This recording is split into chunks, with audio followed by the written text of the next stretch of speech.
Hello, ladies and gentlemen, and welcome to The Discriminating Gamer, the board game review show that knows that to err is human, but to be able to blame it on someone else shows real management potential. Ladies and gentlemen, today we're going to go ahead and take a look at my top 10 worker placement games of all time.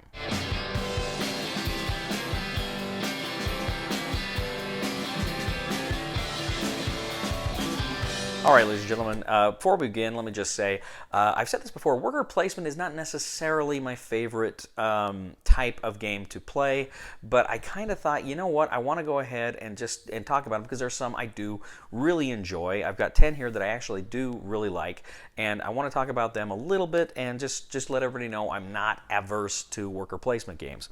I reviewed a few not too long ago that I kind of made this point, and I just want people to know I like some of them quite a bit.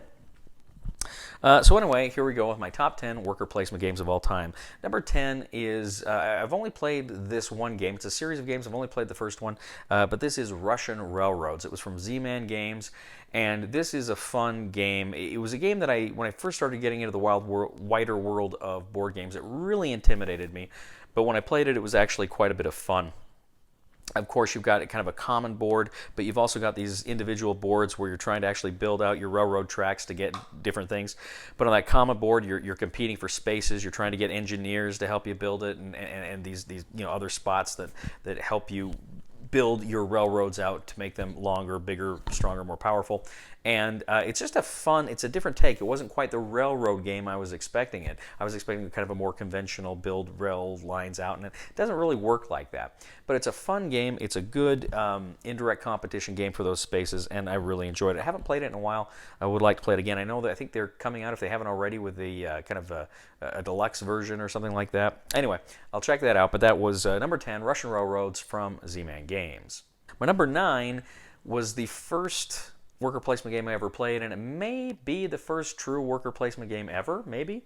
This was Lords of Waterdeep. Lords of Waterdeep is great. It's a lot of fun because it's very basic, and I know a lot of people say, well, it's very bland, but I always enjoyed it. I always had fun with it. I've heard great things about the expansion. I own the expansion. I've never played with the expansion, so that's something I got to do. When I get my games out of storage, maybe I'll give that one a go.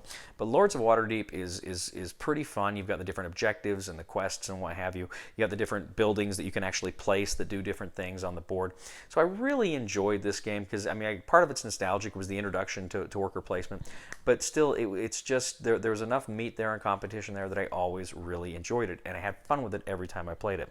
So that is Lords from Waterdeep. That is from Wizards of the Coast, Avalon Hill, all those good folks. That's my number 9. My number 8 is Champions of Midgard. This is a great Viking-themed worker placement game. You've got it because you've got kind of the long boats, and you can get on the boats, so you can go and battle the monsters and stuff like that. But it had a great theme. And I really liked how it had dice rolling, so it still felt like you had some combat and some. It kind of brought in, I thought, the best worlds of a more direct conflict, but also the indirect conflict of the worker placement. Really enjoyed it. This was from Gray Fox Games. I never played any of the expansions to it, but I heard really good things about it. I'd like to at some point, but I really enjoyed Champions of Midgard. Great game. That is my number 8. My number 7 is Paladins of the West Kingdom. Now, this is a game I played just fairly recently. It's a game that has a lot of different options. You are essentially in medieval Europe. You are kind of building up defense of your tower, but you're also of your castle. But you're also going on.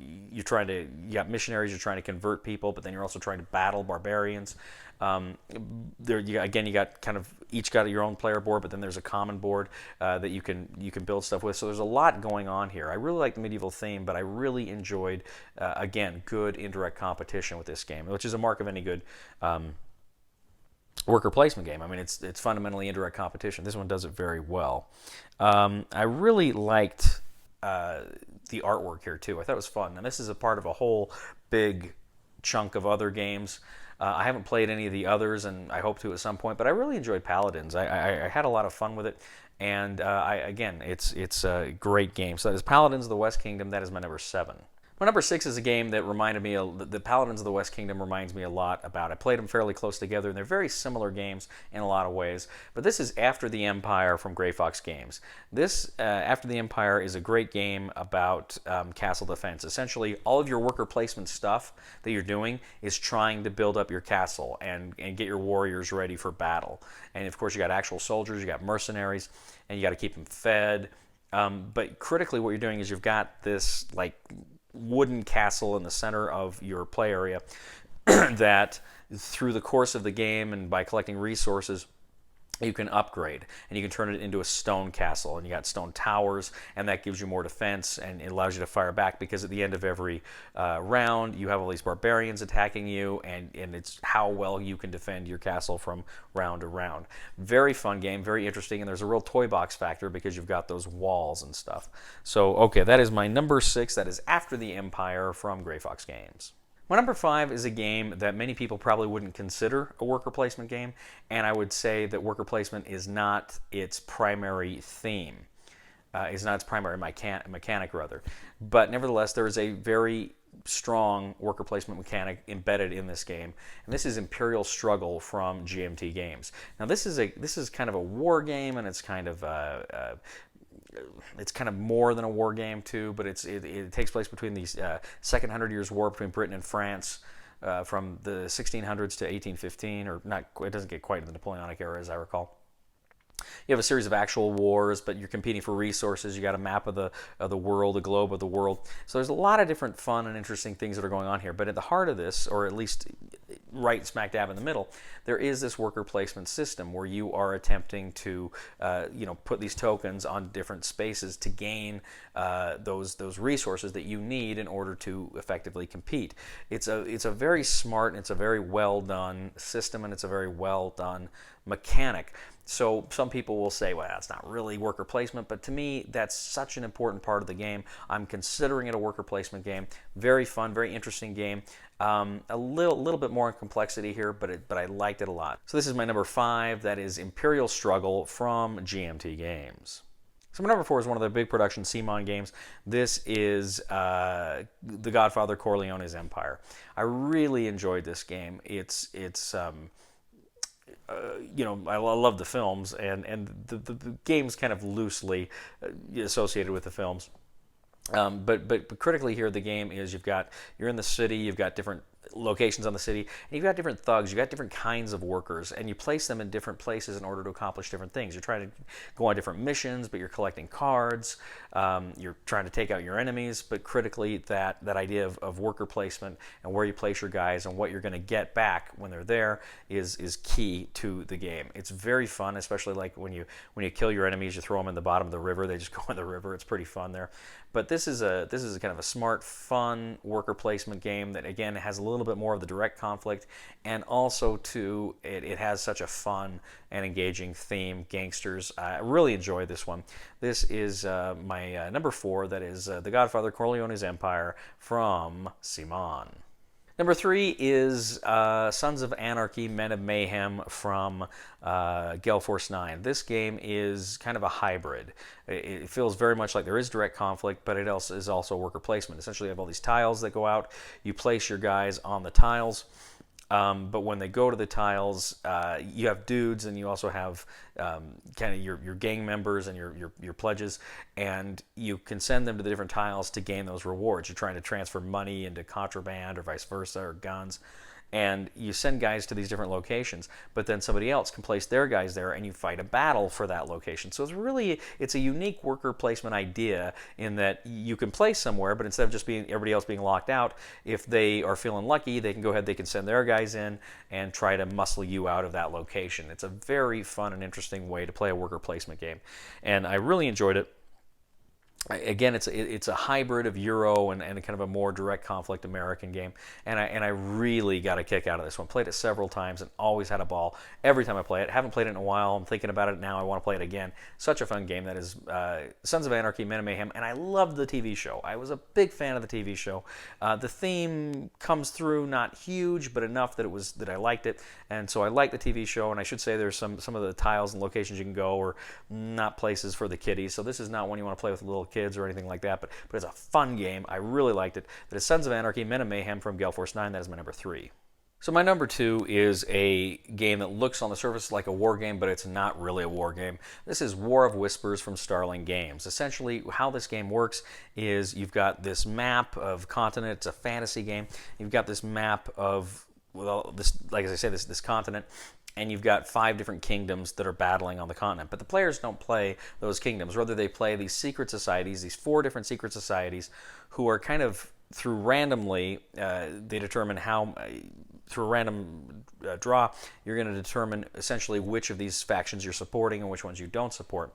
And what's going to happen is you place your pawns along the side of the board that affect the different houses, the different factions that are fighting. And so when you place your guy there, you can manipulate that faction in the fight, either to help them or to hurt them over the course of the game. And how they do, of course, is ultimately going to be reflected in how you do. But nobody knows who wants who else to win. At least initially, gradually through the course of the game, you're going to find these alliances. And, oh yeah, we both want this guy to win, but I don't want this other guy to win, and you want that guy to come in, pretty high.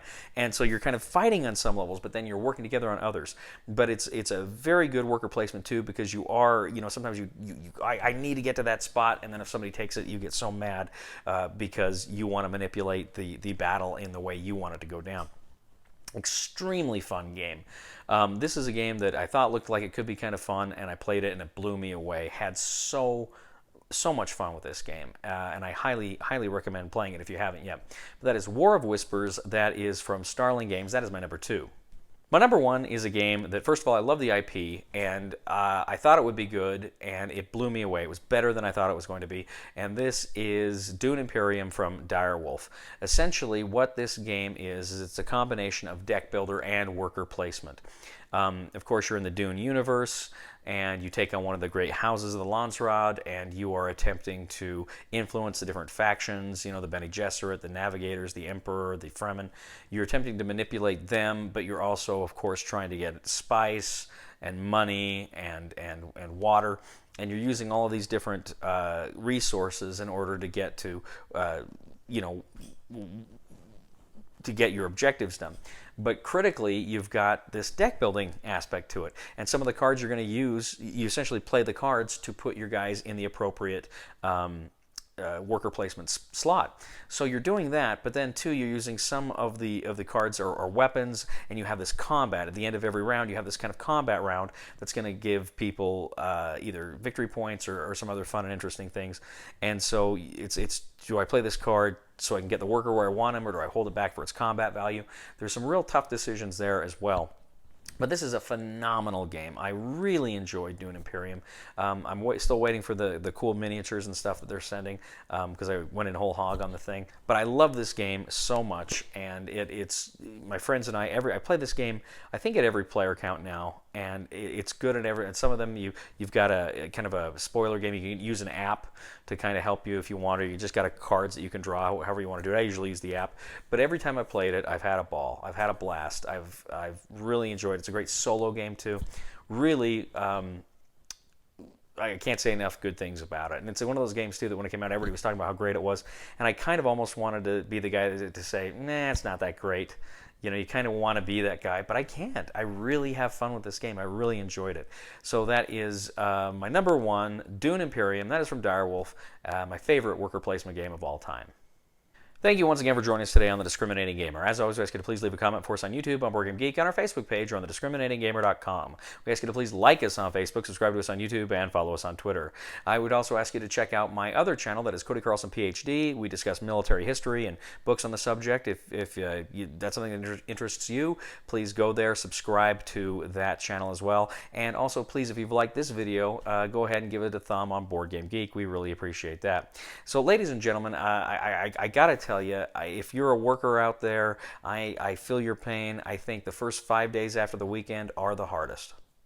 Please somebody help me on my feet again, and I don't know where I'm going, and I don't know where I've been.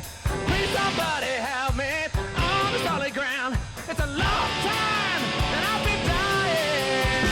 Once a year I wind up in the band. God knows that I love to fight, but I don't ever